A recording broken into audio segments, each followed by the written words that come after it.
More hard work together. You all heard what happened. You all heard what happened today. But each day we're reminded there's nothing guaranteed about our democracy. Was he tired? Lost in the moment? Factually wrong? Well, I don't know about the first two, but definitely yes on being wrong.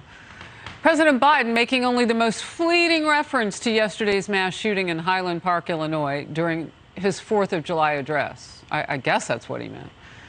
But he did tout the bipartisan gun legislation passed by Congress last month and spent some time attacking the U.S. Supreme Court over recent decisions. Here's a tweet. The president said, "Jill and I are shocked by the senseless gun violence that yet again has brought grief to an American community. I will not give up fighting the epidemic of gun violence." So he got in the topic. 2 hours after his speech, President Biden returned to the White House lawn to lead a, quote, a slight moment of silence, rather. And then he made a gaffe. Hey, guys, one serious note.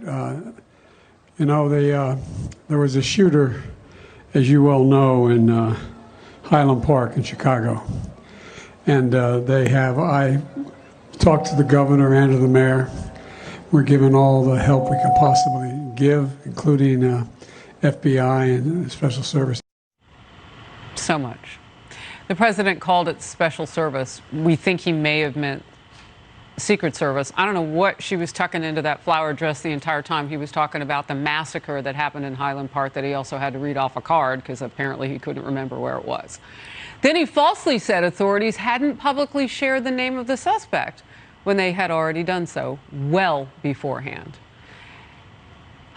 Florida Republican Congresswoman Cammack serves on the Homeland Security Committee and is with us today, thankfully. There's a lot to get through because we put so much on the shoulders of our leaders. And I don't think that's unfair. They wanted the job and he's got it now. Yes, absolutely. I mean, think about this, Harris. They supposedly campaigned for this job. Supposedly 81 million people voted. And this is what we have, a bumbling, stumbling, so-called commander-in-chief who just last month didn't even acknowledge D-Day until about 9:30 p.m. And I think it was after a slew of criticisms of, hey, you do recognize the significance of the day. So am I surprised that he, one, couldn't remember the name of the town in Illinois who was experiencing such chaos and anguish? No. Am I surprised that he stumbled on his second venture out on the lawn? No. It's just more reflection of how disastrous this entire administration is. It is more important to them to talk about their so-called political wins, that fancy so-called bipartisan gun reform package, and we see just how much it's actually done. I want to get to this because if he can't help a Democrat come November or when any of them run by the time he gets out of office, the question becomes, what will he be doing with his free time? Certainly not studying about where the mass shootings are. California Governor Gavin Newsom buying an ad in Florida on the 4th of July. The spot's urging people who live there to move to the Golden State. Come back from Florida, he says. It comes after pandemic restrictions saw people fleeing California, going to your state. And while the ad never mentioned Governor DeSantis by name, Newsom takes aim at several of his signature achievements. Let's watch Freedom, together. It's under attack in your state. Your Republican leaders, they're banning books, making it harder to vote, restricting speech in classrooms, even criminalizing women and doctors. I urge all of you living in Florida to join the fight. Well, the press secretary for Governor DeSantis clapped back. She cited a report from U-Haul. The company said it ran out of vehicles for customers leaving California. Here's the quote.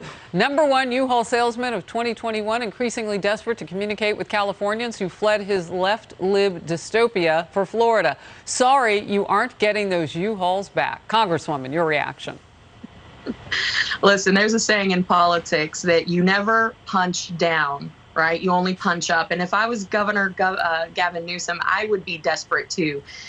Over 60,000 Californians have gotten their Florida driver's licenses in the last 3 years.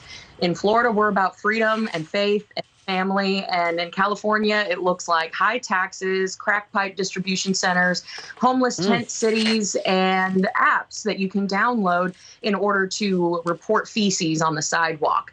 It's no wonder that everyone is fleeing to the Sunshine State. And let me tell you, it's not because of the humidity that is 100%. Us women, we don't appreciate that, as you can see. But the thing that's just crazy is that if he seriously thinks that that is going to work, it's just reflective in his policies. They're 20th in the nation in education. We're number 3. We have some of the lowest unemployment and low taxes in the country. They have some of the highest. This is a clear distinction in what works when it comes to governing a state.